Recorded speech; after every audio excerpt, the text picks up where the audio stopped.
Hey everybody, welcome back to another hot episode of a very special podcast. This is the podcast where we talk about all your favorite TV series from yesteryear and then discuss them over an afternoon glass of coffee.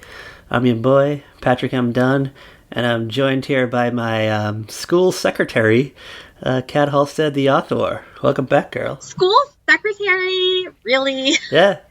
Well, I feel like you'd be good at it. I don't know. Get your Rolodex. Maybe you got Charlie Sheen's number in there. Who knows? Oh, God. This will tie into the episode we're doing today. It'll make sense. Eventually, everything we're saying makes sense. Yeah. Do you save all your voicemails from Charlie Sheen, like Soleil Moonfry?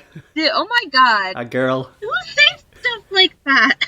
All right, so we're talking about Kid 90, the documentary that's on Hulu. We'll probably, now that I'm on spring break and recorded like 400 episodes this week, this will be the new Tiger King.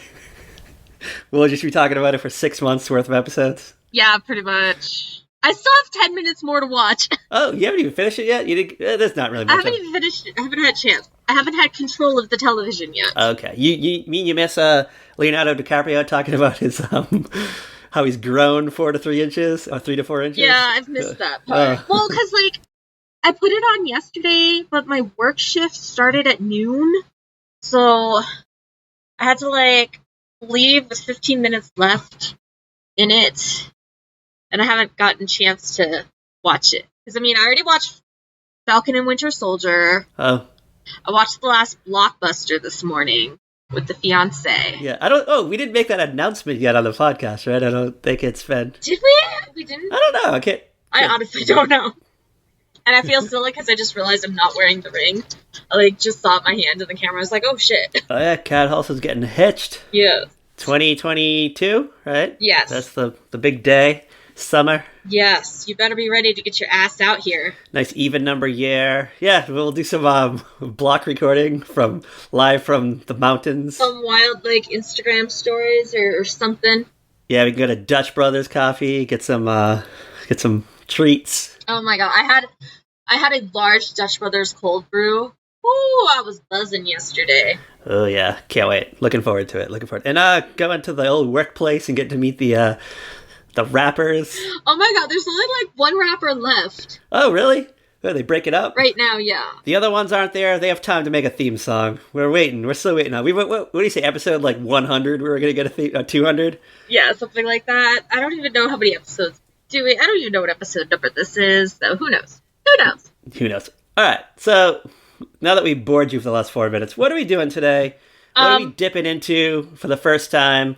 Okay, we are dipping into this show that we have known each other for 20-something years, and we never talked about until a few months ago, and it was a show that we both thought we kind of just imagined existing, until we started talking to each other about it. Yes. Actually, I think it's one of the Jason Bateman January episodes. It's the one where... No, you know what? We first talked about it during Ebby, our lost episode. Oh, yeah, you're right. All right. It kind of came up a little bit. And then... and then we saw a guy in one of the Jason Bateman shows that we're like, doesn't he look like that guy from that show? I went on the IMDb and it wasn't that guy, so... And, yeah. I don't know. We've been...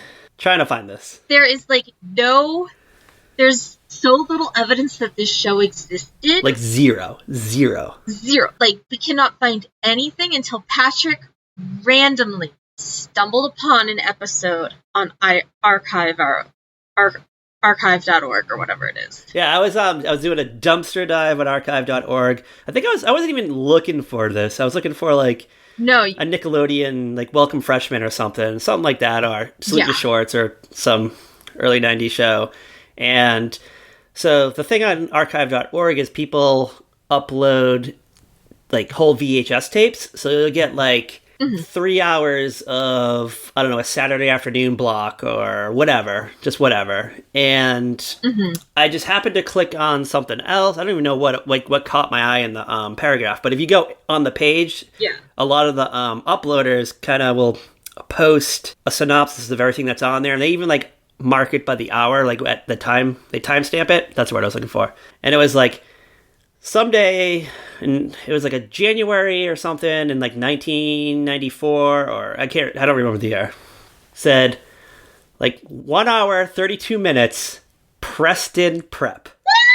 Yes. So I immediately sent you the link. Yes. And you're dumbfounded. You're so confused. I was at work when he sent me this link, and I was like, you had to take a break. You had to Thankfully, it was a point. It was a night where I could like look at my phone, and I was like, oh crap. Like I looked at, I was like, oh my god. He found it. He did not. He did. Yes. He did. You found this. And it's not a great quality, but it was manageable for us to do this episode. So we don't know what number episode it is or what season of the original air date. We just know the name of the episode is what's the name of the episode? Birthday Joint. Yes, and it's a drug episode. Yes. Like they were like, dude, that's kind of a scandalous name for like early 90s episode. This is definitely their very special episode. Yeah, this one seemed a lot more serious than what I remembered because I feel like there's a lot of jokes in the beginning, and then it just gets really deep and dark, and it's so great. It starts out like your basic 90s sitcom. Then it takes this like super heavy turn, and then it gets all sweet at the end. Yeah, but it's not like too sappy. It kind of actually like reverts back to like the first act. We have to lay out the basic premise of Preston Prep, because this is a wild show because it's different than what I remembered. It doesn't even seem real. I mean, I just remember, like, little bits and pieces. Like, the way I saw it in my head, I think, originally I thought it was more like a Swan's Crossing kind of thing. Or it was like a daily thing, because there's just so many characters. Yeah, alright. The opening credits has 20 faces. I didn't count them exactly, but there were just faces coming up on the screen, little headshots. It's got that kind of music that's kind of like a 90210 theme, sort of like an ER, kind of flashy sort of thing, but then it's just got like the picture of the school, because it's a boarding school in New York City, and like these headshots, like the yearbook headshot kind of thing. It's that thing where, like it's kind of like transparent, so you can still see through it, but it's still over the screen, and it's like the pages are turning, and they have, I don't know, maybe like 3 faces on a page, right? Is that it? 2 or 3? Something like that. It's like just intense how many like people were in this opening, and then when we watch the episode, it's only like a third of the people. If even that. Like I feel like usually, like, you start watching a show, you don't pick up on everyone's name, but I've very quickly picked up on everyone's, because I feel like maybe 5 or 6 characters total. In this episode, we have Bobby, who is definitely like your local New York kid. He's kind of like the bad boy, but his parents got him like a scholarship or something to go to this boarding school so that he's like not in the bad, rough neighborhood, screwing around with the other bad kids. I can't remember because it's been a while since I remember seeing the first episode. Mm-hmm. And I don't know if I'm mixing this up with the OC, but I feel like he got sent to the school because he was arrested for stealing a car, and they were going to send him to, because he's like older, he's like 17, right? I can't tell because like it's the Mario Lopez effect where he just looks older than everybody. He just kind of looks older than everybody, but then it's like, what age were they casting these people? But then people back then looked older. Like I have people who are the same age as me at work who think I'm like 15 years younger. I feel like he steals a car with like some buddies, and they're gonna they want to try him as an adult, but I don't know, he has there's this like district attorney that looks out for him, and he's like, you know what, if you go to this prep school in like the Upper West Side, it's like the Gossip Girl neighborhood, we'll, I don't know, overlook this. Oh, it was like his uncle who made good. Oh yeah, maybe. Yeah, I think it was like an uncle who made good and had some money. He's like, okay, here's the deal, kid. I'll get you off of this, but you have to go to Preston Prep. And he has to live there. It's like a co-ed dorm. They all live on the same hall, apparently. Yeah, it's filled with rich kids. Like there's every like character type is in this. You get like there's a daughter of an actress. There's an actual like actress / Robin Sparkles type singer. Yeah, like a Tiffany, Debbie Gibson type. Yeah, and then there's just Bobby, and he's like that bad boy that's on California Dreams. What's his name? Jake. Jake. He's just like Jake. He wears like... He's really not a bad boy. He just like had one bad afternoon. Yeah, well, that is true. And has a reputation. But he's got that style, like, yeah. Because they all wear uniforms, and Bobby just wears a white t-shirt underneath his, like, school jacket, and he takes it off a lot. And he always gets, like, yelled at. Mm-hmm. He always gets, like, yelled at by, I don't know, the dean, like, the weird... old guy dean that just keeps lurking around, like Mr. Furley type. This dean makes Mr. Belding look normal. Oh, for sure. Because you know how Belding, like, keeps ending up, like, involved in these kids' lives until the Saved by the Bell reboot, which is trash? Yeah, like, this dean shows that Belding had boundaries. Mr. Belding seemed like, I don't know how old. Maybe was he supposed to be in his 30s on Saved by the Bell, maybe? I don't know. Dude. I think Belding was supposed to be like the age we are now.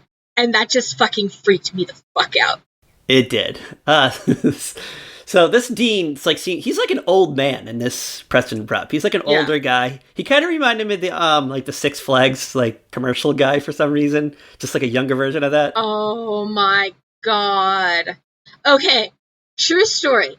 So like, when that Six Flags guy, like, started, I was still living in New Jersey. We had a Six Flags. When I moved to Colorado, we didn't have a Six Flags. So, like, I had escaped him. And then Six Flags bought one of the local water parks. So that guy was back on my TV. Well, he was the dean. Like, I had, like, maybe 6 months without him. And then, like, 6 months without that, like, weird dancing guy. Then he was back. And I was like... It was that, like, Venga Boys song. Remember that? I just remember that being inescapable for so long. Was that really a guy, or is that just, like, a guy wearing a rubber mask? I could never tell. I think it was a guy wearing a rubber mask. You know what? The dean from Preston Prep retired, and he got a job at Six Flags being their spokesperson. Their mascot or whatever. Yeah. But he like the dean tries to be like hip. Like he makes references to like I think he makes like a Toad the Wet Sprocket reference in this episode. Which in and of itself is kind of just random. Because I think one of the girls, I want to say it's Claire, who's the teen star. She toured malls as if she was Robin Sparkles and was the star of 3 TV movies we learned in this episode. She did, oh, and she totally made out with Neil Patrick Harris. Yes. Because that's totally a name you would drop in 1993 or 94, whatever. Like, whatever this episode is from. Like, we really can't find any information. Did they say Doogie Howser or actually Neil Patrick Harris? I don't remember. I put NPH in my notes, so... And then she also had... This is creepy right here, too, because they're, like, teenagers. Charlie Sheen is in her Rolodex. Okay, as we learned from Kid 90, that might not have been so weird. No, because Charlie Sheen was 29 and Soleil Moon Frye was 17, and he was, like, calling her up and, like, leaving her voicemails that she kept. Like, she's got evidence. Girl's got evidence. Yeah, that girl kept the receipts. Yeah. I don't know if Claire kept the receipts. Probably not. Probably not, no. Probably not. You know what? I kept expecting Claire to show up in Kid 90. I was just waiting to see a Preston Prep star. That has been amazing. Because it was funny, because I watched Preston Prep right before I watched Kid 90. I watched Kid 90 right after Preston Prep, and I was just waiting for one of these kids. Because there were some actors that I've never seen before. And I'm like, who is that? Who? And then I looked up and I was like, oh, okay, they're on that show. Oh, I didn't know you were involved in the industry at this point, you know? They were just there, around, yeah. You know who I thought I was going to see in that and I didn't see? Maybe it's in the last 10, 15 minutes. Tobey Maguire. Because he was always hanging around with Leonardo DiCaprio back then. Yeah. I feel like this was growing pains era Leo, though. I don't know. Yeah. That's I feel like as soon as Leo made that transition to film, he was like, fuck these bitches, and I'm not going to Knott's Berry Farm with you guys anymore. Yeah, he's hanging out with real stars now. He's hanging out with De Niro and Scorsese. He's not hanging out with fucking the star of Sequest. Oh, Jonathan. R.I.P. Jonathan Brandis. We miss you. I forgot how part of that the world he was, because he definitely had he did Sidekicks and he did Ladybugs. Yeah, Ladybugs with Rodney Dangerfield, where he dresses up like a girl. plays soccer. Such a weird premise. And then Amanda Bynes does it like 10 years later with her. She dresses up like a boy. What a Man, I think it's called, right? I mean, to be fair, wasn't it C. Thomas Howell did it before? I'm thinking of you're thinking of Soul Man. You're thinking of Soul Man, and then there's also Just One of the Guys also too. I don't know. I remember I used to watch all those like teen movies like Soul Man and Secret Admirer and whatever on like Comedy Central, like in the afternoons. Oh yeah, after school. Yeah, like after school, and there was one where some guy dressed up like a girl, or there was a girl dressed up like a guy. Just One of the Guys. You're not thinking of that? That's probably it. That was the young girl dresses up like a boy. Joyce Heister. I have no clue. Oh, I recognize her face from stuff. What else has she done?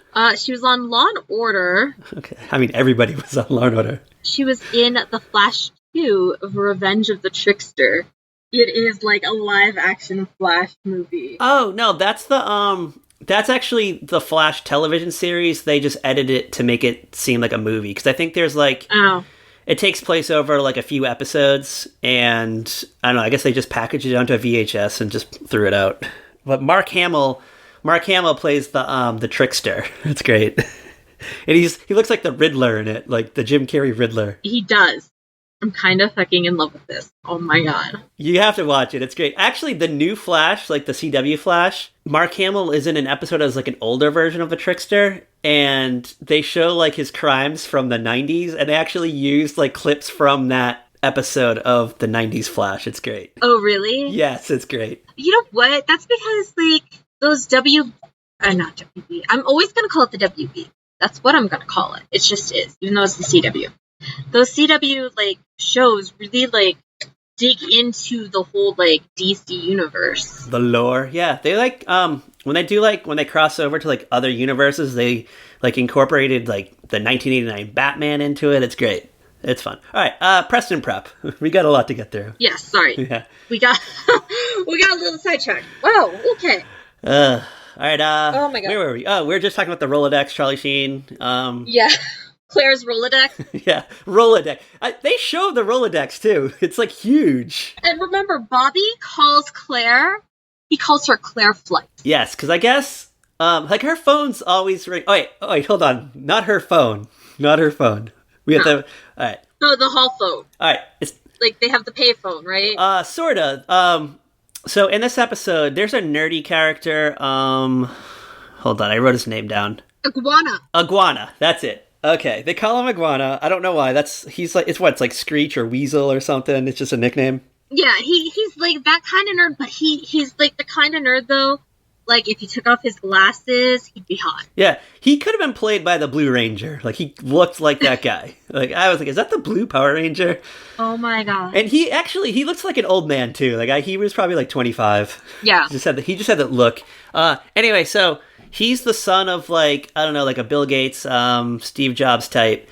And he goes to this prep school. He's like too smart for this school. I don't even know why he goes there. He should have just, like, skipped high school and gone to college. He's like a Doogie Howser type. Because, you know why? Because the dad is, like, they're probably still kind of newish money, but not, like, new money. Yeah. But he's trying to, like, get the cred of having his kid in this school and his kid socializing, networking with all these other rich kids. Yeah, there is like there's a weird, like, I wouldn't call it a class war, but there's new money types in the school and there's like old money types. And then there's Bobby. Yeah. So the show's not like Saved by the Bell where they all hang out together.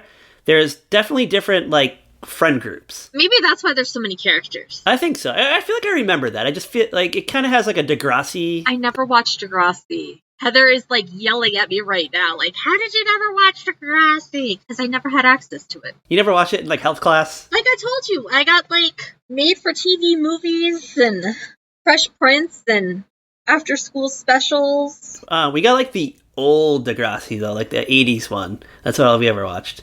I just remember there being characters that, you know, every episode would focus on a different person, but there was other people. I guess maybe that's what this show is like. I don't know. We're only judging this off this one episode. Like this one episode and very fuzzy, like 30-something-year-old memory. There's like a weird, like, C storyline in this where Iguana, I guess Oh yeah, so Claire's phone's always going off. The pay phone's always going off, and it's always like I get because she's on a soap opera that's filmed in New York called Tomorrow's Never Promised. Yes, Tomorrow's Never Promised. I love that title. I wish that was a soap opera. I wish. There's a daydream sequence of this soap opera in the middle of the episode. I guess they're supposed to drop off a script. Like they're supposed to run a script to her. And she's waiting. I don't know. She's like waiting for the call from like the producer or something. And then there's like a Kennedy type. She's like a senator's daughter. Heather. It's Heather Kensington. Yeah, there's some like scandal going on in the Kensington compound. There's like a big news story breaks. So like she's like on the phone with her dad a lot, and Claire's like pissed that she's gonna miss the call. And so she goes to Iguana. Iguana's like, hey, I can create a program where we can hack the school's network, and I can like create a second phone line. Basically, he becomes like a cable girl. Yes, so he creates a second phone line in his dorm. Does he roommate with Bobby? No, he's with Steph. Oh, the guy whose dad. Yeah, he's like a Ted Turner type. Yeah, like literally, and his there's name's like Steph. They're always like, dude, like if they want to like knock this guy down, they go, your dad colorized Blondie movies. Yeah, that was a line in this. Because I think this is around the time they started colorizing like Three Stooges and stuff, right? Yeah, and like Little Rascal, and like just random old movies, and it's like, dude, why are you colorizing this? You don't need to do that. Yeah. I don't know, I was getting like Howard Hughes vibes from him too, kind of. Like, well, we didn't meet the dad, but he was like talking about he lived in a mansion, and like no one has seen him in like 10 years. I got that kind of vibe. Yeah. Anyway, the dad's probably back there like hand colorizing all these movies himself. So Iguana creates the second phone line. A call immediately comes in, and then Claire comes running in and she's like, sorry, that's for me. Like she doesn't even like, she just knows it's for her. And she answers it, and she pulls out this, like, milk crate, and it's, like, all her, like, desk supplies, and it's that giant Rolodex.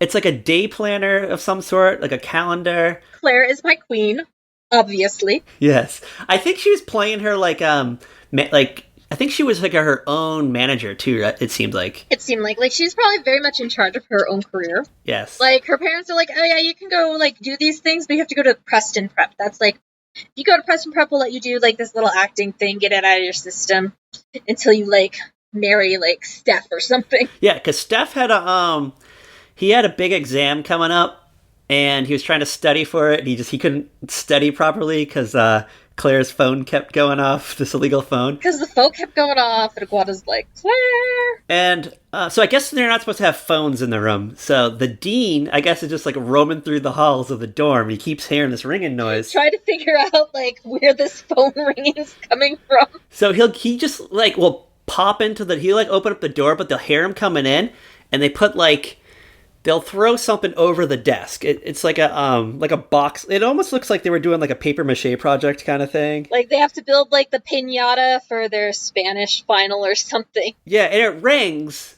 and the dean's like, "What's that?" And Claire's like, "Oh, we're doing a project on Alexander Graham Bell." I'm like, seriously, this dean makes Mr. Belding look like a freaking genius. Oh, it's so great. And he just goes, okay. And he, like, walks out. He just, like, steps out. And then I think, all right, so we're going to get to, like, the A storyline. And then we'll kind of, like, circle back around. Bobby, our little troublemaker, who's really not a troublemaker. It really seems like he was just in the wrong place, the wrong time, with the wrong people. His acting style kind of reminded me of Mark Wahlberg for some reason. You know, like just like early Mark Wahlberg movies, just all his lines just kind of like are emoted in the same tone. I'm actually trying to think if I've actually watched a Mark Wahlberg movie. What? You've never seen like Fear or Boogie Nights or something? He just has that like innocence to it. Boogie Nights. I've seen Boogie Nights. It's been a really long time. Like he's supposed to just play this like badass character, and he's just like, hey, yeah, I'm a porn star, and he's just so like innocent about it. Like that's just like what Bobby's style is in this episode. You can tell he's really like, not it's definitely like the troublemaker kid that they want to make him out to be. It's definitely this actor's like first and last role. I don't know. Like, I think like they probably found him at the mall or something. Maybe he worked at like Contempo Casual or something, and they're like, "You got that look we need. You got that style." He was at like the candy store where you weigh all the candy. What's that? Like he's like a Delia's model. What's that?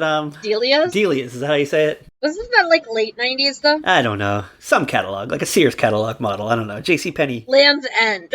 Yeah. He takes his jacket off and he's wearing that like tight white t-shirt. He's supposed to have that like cool James Dean look. Yeah. It even looked awkward on him. Like he was too built for that look, I think. He was like kind of muscular. But it's definitely the days of like the James Dean revival style. Yeah, but you know, like the whole Jason Priestley, Luke Perry, Tommy on Saved by the Bell, the new class, kind of like bad boy aesthetic. It's hard to say because they all wear school uniforms in this, and like so you really don't know what their like true style is. Pretty much everybody else has like the button-down shirt, and then he just has the like white t-shirt. All right, so the episode starts off, and like they're all hanging out in the common area. So Steph's there. It's Bobby. It's Simon. He's the son of the arcade guy. You know, it's like his dad just got into like the money like 2-3 years ago. He bought like Pac-Man at the right time and put it in like a bowling alley. He invested in something at the right time and made millions overnight. And now he's got all this money. He's like, oh, gotta send the kid to a good school. Simon is like, you have Bobby, who's like the most like normal kid. And then Simon's like right behind him because he was the normal kid who just got tossed into this school like a year before Bobby. Iguana's kind of like that too, but he's a little more grounded though, I think. Yeah, Iguana, he has that like technology thing and he's always like trying to like make something and do something. Like Iguana probably ended up like a Mark Zuckerberg type. You know, he's probably in that movie, the Facebook movie. Yeah. He's like the roommate. You know who Iguana ended up being? Tom from MySpace. Oh, yeah. I was going to say either that or the Napster guy. Oh. You know what? I could see Napster because he's a little more mischievous because like he is nerdy, but he makes that illegal phone system, and I could see him making like an illegal file sharing software. So I could see that. Yeah. And Lizzie is also in the opening scene. She's the daughter of like James Fonda type actress. Yeah, she's like the daughter who her parents are like actors and activists, so like they have like these big roles from like a decade and a half before, but now they spend their time like protesting the destruction of the Amazon rainforest or the dolphins or whatever was like the hip thing back in 1993, 4, 2, whenever this is from. Yeah, Bobby calls her Fern Gully in this. I feel like every time she comes up, she makes a reference to something that her parents did, and they will like call her some weird nickname. Actually, no. You know what? I think somebody else calls her Fern Gully. You know who does? It's Steph. All right, so there's like 4 or 5 of them. They're all hanging out in the common area, and there's like a janitor in the background. And he's like cleaning and stuff. They get up and leave. I guess they have to go to class or I don't know. They get up and leave. Some kind of like alarm goes off, and they have to go. Yeah, and there's a magazine on the table, and the janitor's like wiping off the table. It's like a coffee table type thing. Yeah. And the magazine falls on the ground, and they actually show it, which kind of like surprised me. A marijuana joint rolls out of the magazine. It like rolls across the floor, and he like picks it up and he looks at it. Oh, this is when the English teacher walks in. Yes, I forgot about the English teacher. How could you forget the English teacher? His whole thing is like he's like Building's brother. He's like down with the kids, but it's not like creepy. He reminds me of the RA on the college years. Except he's not a former pro football player. Yeah, so the English teacher and the janitor like talk about it, and for some reason, I don't know why, but they immediately assume it was Bobby. I guess Bobby was holding the or he like looked at he made a reference to the magazine, right? Something, it was just like, oh, top 10 spring break destinations. Like it was a snotty, snarky kind of thing. And they don't even say it's Bobby, they just say the new guy. They're like, do you know who it is? It's the new guy. Yeah. And then the English teacher is like, Bobby, really? Like, you know what? I thought he was just finally starting to fit in and like found his place here. So he didn't want to he hated that he had to turn him in. So he goes to the the dean's office, and we meet like the budget Fran Drescher, who's like the secretary. Oh my god, yes. She's just... Hi dear, how are you? What can I do for you? And she's got like the long nails that she can't do a damn thing with. And she just sits there filing them all day. Yeah, Martin is the English teacher, right? Yeah, Martin's the English teacher. And he's the son of like a president from like they never say the president's name. Yeah. He grew up in the White House. Yeah, like his formative years were at the White House, and he had a Secret Service detail. And so like he kind of gets these kids in a level that it's Dean Wentworth. Dean Wentworth. Oh, yes, Wentworth. The dean does not, because the dean is just like this guy who is so disconnected from the youth that he doesn't know what's up. And right. The school secretary is the love interest for Martin. Yeah, it's just, I think it's like more her, like she's more into him than he's into her, though. Yeah. Kind of thing. Probably. Because he's like, hey, we need to talk to the dean, and she's like, they don't know where he is. And that's actually when he's snooping around, like we see him in the dorms. Yeah, she's like, I can't tell you. So, like, when he has his English class later that day, he tries to, like, do this anti-drug lesson.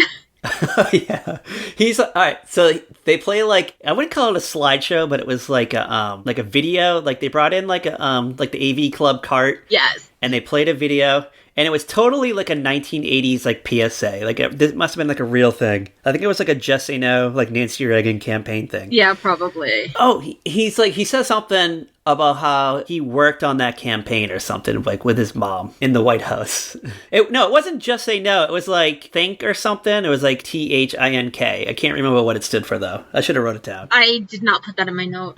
It was a quick scene. So it's not like he's Ronald Reagan's son, but like his father was a Ronald Reagan type with a Nancy Reagan type wife. Yeah. It's a fictional... It's like a fictional president, not a real president, but... Yeah, so they do this like whole campaign thing, and he's like mostly speaking to Bobby. He mentions his name a lot, and he's like, right, Bobby? And Bobby's like, yeah, who would mess around with that stuff? He's like, certainly not I. And Bobby's sitting there like, dude, yeah, that stuff's not cool. It smells nasty. Like, yeah, not my scene. I'm gonna sit here and just wonder why you're looking at me. Oh, I just remember it was Nope to the number 2 dope. Nope to dope. That was the PSA. Oh my god. This show is ridiculous. I need to find the rest of it. If you have Preston Prep, you need to contact us. Yeah, reach out to us. If you remember Preston Prep, you need to contact us. Yeah, Heather, do you know it? Do you remember this? Did you watch this on It was because it was definitely on like a Saturday afternoon. Like it wasn't Saturday morning. It was like late in the day. Channel 9 type show. Okay, I think it was like one of those like syndicated things. Yes. It was like a Swan's Crossing or a Sweet Valley High or Secret Hero Identity, whatever that Jerry O'Connell one was. My Secret Identity. Yeah. I even got like, I was thinking this might have been like Canadian, but it took place in New York City. Because what was that like, that Ryan Reynolds show, like 15 or something? Or yeah, it was Ryan Reynolds. But it wasn't as bad as that. All right, so the bell rings, the class ends, and they're all getting ready to leave, and Martin, the English teacher's like, hey, Bobby, can I talk to you for a minute? So he's like, yeah, sure, what do you need, Martin? He calls him Marty. Yeah, they all... Like, he's like, call me Martin. But Bobby calls him Marty. Listen, we should just be glad there's no, like, Back to the Future reference here. You know, after you left the quad or common area, whatever it's called, Janitor Joe and I... The lounge. Okay. The Carmel Lounge or something. It had, like, a weird name. Wasn't it, like, Kensington Lounge? Yeah, because they owned it. I think the name of the dorm hall is the Kensington Suites or Kensington Hall or something. Kensington Hall. Something ridiculous. Yeah, the Kensington Lounge. Because there's, like, a picture of... Old Man Kensington, like the oil painting. Is it Heather Kensington? That's the senator's daughter? That's her name, right? Yeah, it's like her great-great-grandfather or something. And she talks to him, too. She talks to the picture. Yeah. Like, oh, great-granddaddy, what am I gonna do? Martin is like, hey, yeah, so the janitor and I found you-know-what in the magazine that you left behind. Bobby's just like, my homework? Like, what did I leave behind? And he pulls it out. He, like, takes the joint out. Oh, my God. The look on Bobby's face is like, no, dude, I'm good. I don't want to smoke with you. He hasn't showed it to the dean yet. But at that moment, the dean walks in the room and he sees it, like pointing it to Bobby. So he thinks that the English teacher is handing Bobby a joint. So he, like, freaks out. He, like, loses his mind. He freaks out. He's been looking for a way to get rid of Martin. He's been looking for a way to get rid of this guy. Yeah, because we learned there's bad blood between them. Yeah. I guess because he's the son of a president, the 80s president, he can't get rid of him or something. I don't know. Like, the board of trustees loves this guy. They're like, it's prestigious. You know, he wants to be a teacher here at Preston Prep. He went to Preston Prep. You know, he was probably like, when he went to Preston Prep, he probably got into a little bit of trouble. Yeah, because we learned, like, he was a former student there. Yeah. Yeah, I don't know. Like, Chelsea Clinton's probably going there right now, too, let's be real. I mean, there's a princess at this school. Oh, yeah, we haven't even brought up the princess yet. Annie. Or Anastasia, but they call her Annie. All right, we'll get to her in a minute, though. All right, so... There's so much in this episode. And it's only, like, 24 minutes long. Like... Yeah, the scenes are very fast, which is what I liked about this show. It's kind of like a soap opera. They're really short scenes. Maybe that's another reason I kind of thought it was like a Swan's Crossing type thing. Maybe. So, Dean Wentworth, he's like, you guys got to come to my office. So, they're in there. So, like, Martin clears the air, and he's like, no, we found this. We think it's Bobby's. And Bobby's like, I swear I didn't do it. I swear it's not mine. I'm not going to touch that stuff. The Dean has a rap sheet. He, like, pulls out a folder, and it's this, like, accordion-style folder, and it's all of... It's Bobby's, like, I guess... like criminal record is at the school for some reason. And he's like just reading off things. He's like, on July 1st, 1991, you and a couple of friends stole from like a Quickie Mart or something. The corner bodega. Yeah. He's like, I swear I'm not that person anymore or something. He's like, we're going to send you back over the bridge to Brooklyn. And that's where he's from, Brooklyn. Someone calls him Brooklyn Bobby. I think it's Heather Kensington, right? Yeah, I think so. I don't know how long, like, I don't know how many episodes we're in, but, like, I guess Bobby's, like, now starting to fit in, I guess, so he's, like, bummed. Yeah, he's starting to, like, find his place. There's, like, a little, like, something possibly brewing with Lizzie. As of now, you're suspended, but you gotta, like, leave by the end of the day kind of thing. You have, like, 4 hours to, like, say goodbye, gather your belongings. Yeah, go pack up your room. He like, shuffles back. He goes to it. He's, like, back in his room, and everyone's, like, there. This is where we meet the princess. Yes, Annie. She is the princess of Glendova. Wait a minute. The fake country? Hold on. Okay. So, like, 5 years ago, when I was deep into the, like, Riley and Lucas fanfiction, I wrote a fanfic where there was a prince that fell for Riley, and he was from the country, Glendova. So you subconsciously created this country? I guess so, yeah. Knowing that it existed in the Preston Prep universe? Not having thought about Preston Prep in, like, forever.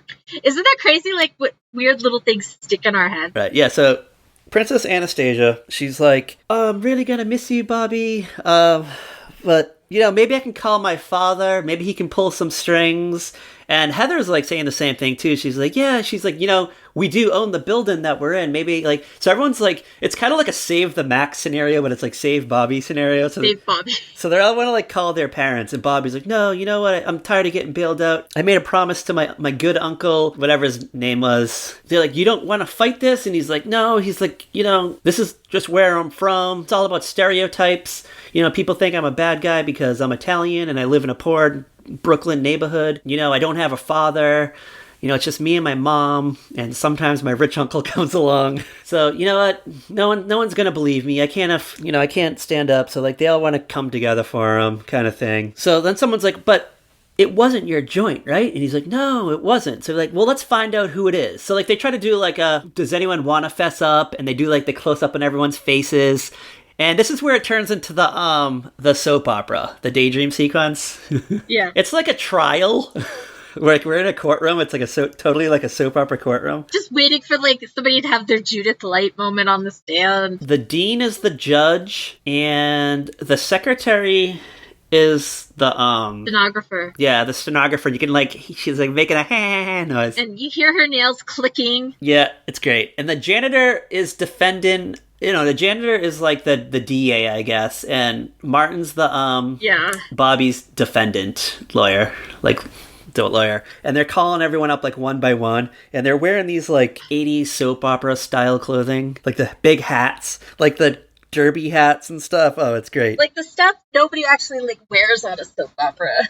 Every person, I think, who comes up, it's Heather gets called up, the princess, and Bobby obviously goes up, and there's like maybe one of the other guys. And they all have like a, it's kind of like a Perry Mason moment where the janitor like pins him for the crime. They're like, oh, you caught me red-handed kind of thing. It's weird. Oh my gosh. And Bobby's like, wait, I gotta look into something. He goes to Iguana's room and he like makes a phone call and he's talking to some guy. Oh wait, no. He was packing up to leave. I'm sorry. I was thinking this is when they solved out whose joint it was. So he goes in and he calls up his ride home.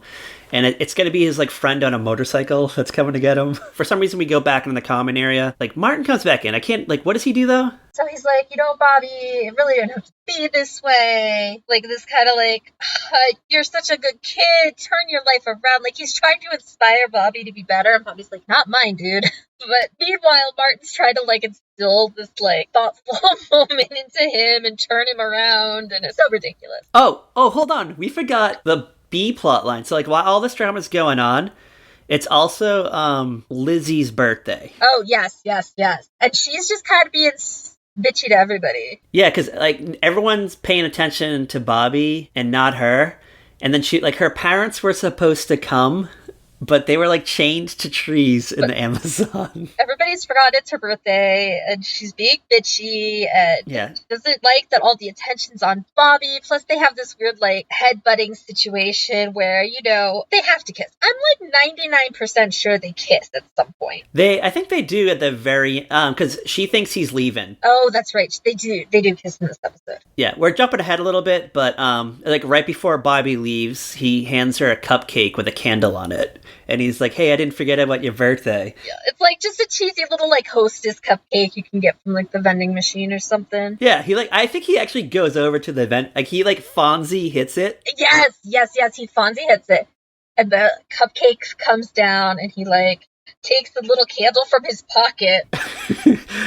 You know what? I think it was it the joint? No, it wasn't. No, I thought it was for some reason. I don't know where he pulls something out of his pocket and put it in. But it looks like it's yellow or something. So. And he like hands it to her, and she like melts, and like she kisses him on the forehead. Yeah. That's when there's like you hear like a toot, like a tooting of a horn, and they all go to the window. Yes. And you see like a little like motorcycle, and this guy like takes his helmet off. And I swear it's Jared Leto. I thought the same thing. He doesn't have any lines, but like you just see him like kind of afar. Bobby's like, well, I guess my ride's here. And he grabs his like Adidas duffel bag. And he's like in his street clothes now. Like now he's like in it. It's totally like a James Dean outfit. He's like about to walk out the door. Iguana like comes like running through. And he's like, wait, hold on. Okay.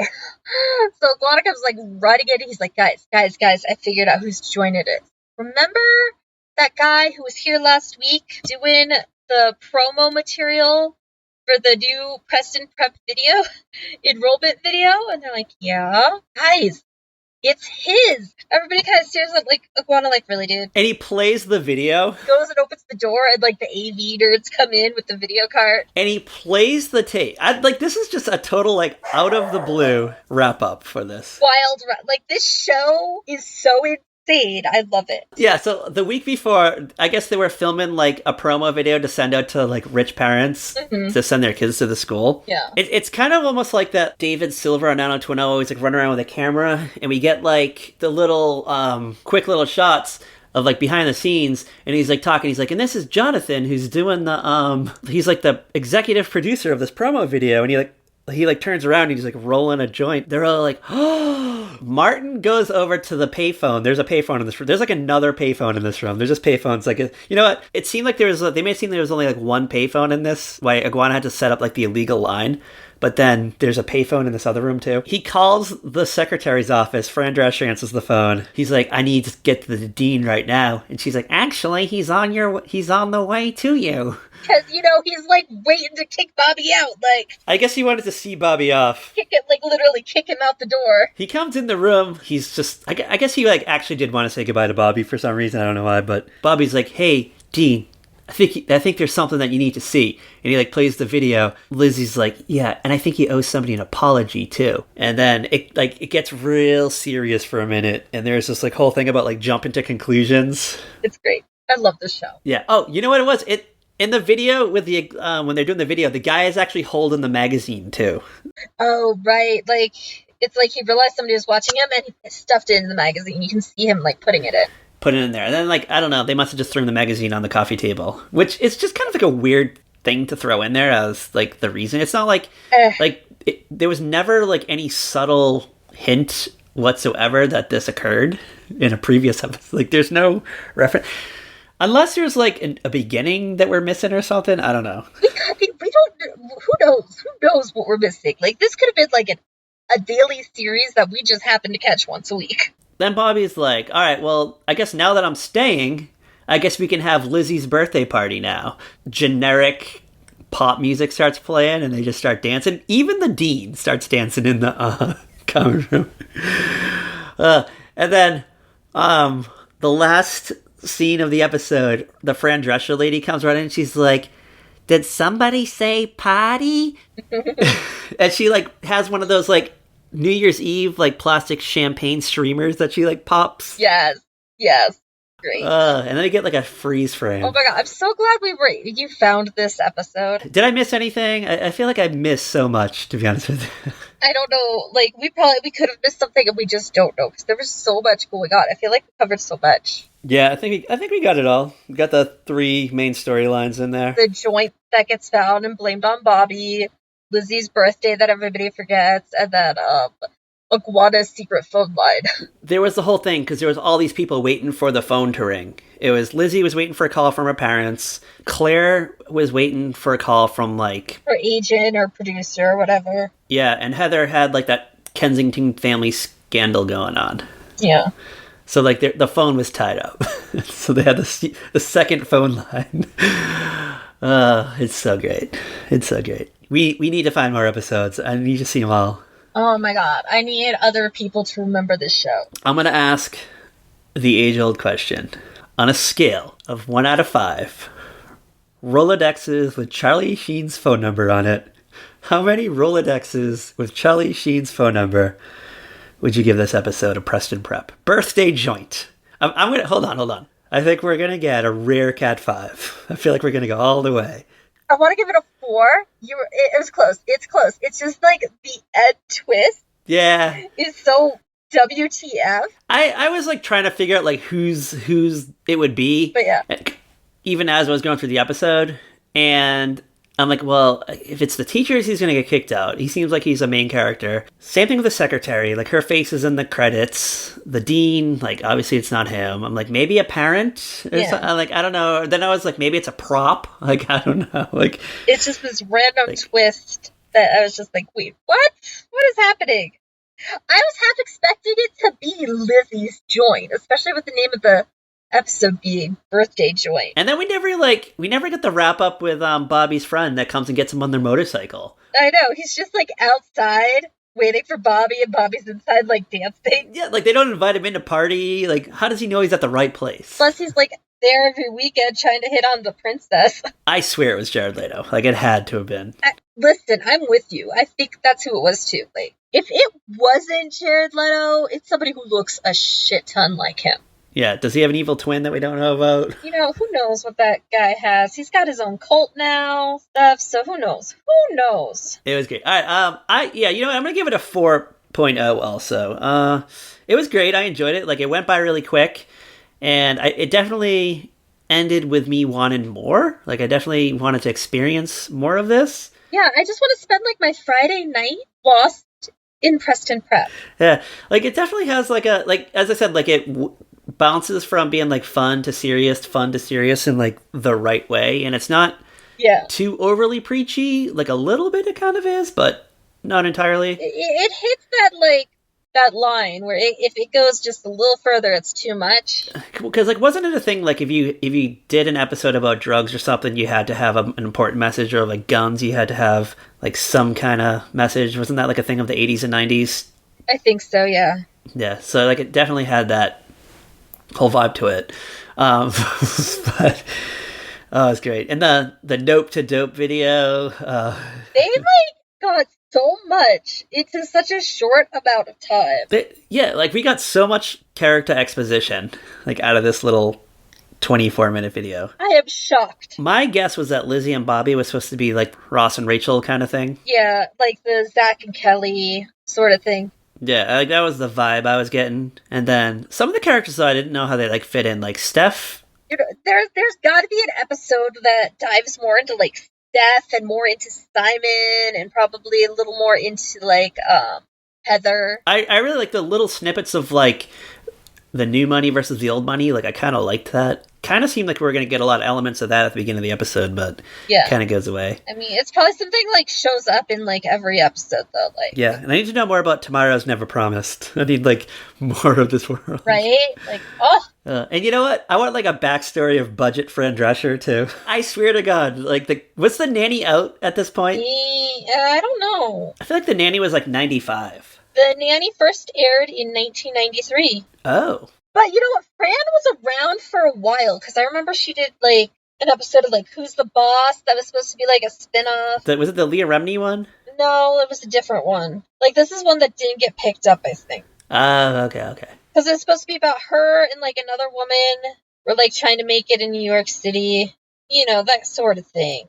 So I just realized that we don't have anything slated for next week. Want to do a live on the air? Okay, like, what do we want to do? I feel like we got to go back to the 80s. It's a great time. Let's go back to the 80s. 2021 has been, you know, we did a little bit. We did a little bit in the 80s. We did Hogan's Family. We did that weird after school special. But we did a lot of kind of modern stuff, too, along the way. Yeah. So I feel like we got to go back to our roots. And you know what? I think we should go back to Who's the Boss again. We were just talking about it. Okay. Maybe even do the episode with Fran Drescher if we can find it. Because Who's the Boss is on, like, what, like Peacock or something now? Or Amazon? It's on one of them. It's on something. It dropped. So, you know what? We'll try to find that one. If not, we'll pick another hot episode of Who's the Boss, because it's been a while. The last time we did it was when Mona was helping Judith Light run that business. Oh, yeah. Like, God, dang. Maybe we'll go into Judith Light month here at the pod. We could do the episode of her in One Life to Live, or whatever it was that she was on. Yeah, it was One Life to Live. All right. Where can you follow our wild-ass adventures, Kat? Also, the author. Where can you follow us? You can find us on Twitter at Very Podcast. You can find us on Instagram, Tumblr, Facebook at A Very Special Podcast. You can find us on, like, pretty much any app that has podcasts. You can find us on YouTube. We've got a Patreon. You have found us somehow. So subscribe, interact with us. We interact. Yeah, we're ready. We're ready. Leave us a list of weird tweets, weird replies under an episode, so that when we check our YouTube comments, like, once every 6 months, we're like, what the hell happened here? Oh, yeah, there was some, shout out to our new friend on YouTube who is, like, I guess live commenting to the Brady Bunch episode. Like, his dad was on the show or something. I don't really know. His uncle? I don't even know. I'm so confused by, like, everything I read. Guy from YouTube, if you hear this, explain yourself, because we're confused. We'll post a link in the show notes so you can read it. You know, we'll do a screenshot so you can read it. It's great. All right. It's wild. All right. Now, as always, girl, as always. Bye! Watch the streets for a possible Jared Leto cruising down the over the Brooklyn Bridge on a motorcycle. Did you just call him Jared Leto instead of Jared Leto? You know what? I go for both. What am I going to do with you? I don't know.